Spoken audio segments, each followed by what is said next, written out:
Hello guys, welcome back to the channel. तो आज हम लोग मोमो बना रहे हैं, वो भी इसके साथ। हेलो। एक और आ रही है सिया मैडम हमारी, मिलते हैं आपको मोमो बनाते आज हम दो टाइप के मोमो बनाएंगे।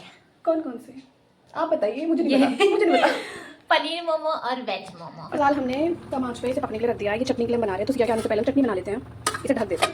गाइस फाइनली ये चटनी बन गई है और यहाँ पे आटा गूंदा जा रहा है, जो कि सिया कर रही है और वो साफ सफाई कर रही है। ज्यादा कर चल रही है वीडियो। बस ये हो गया हमारा रेडी, रेडी है। इसमें डाल कितना प्यारा बना है। हम मोमो की शॉप खोल सकते हैं। आपको हमारी दुकान की जरूर आना है। स्नेह तो पास से नहीं बना। First round done. टिनी थोड़ा दिखो तो। अब हम सेकंड राउंड डाल रहे हैं।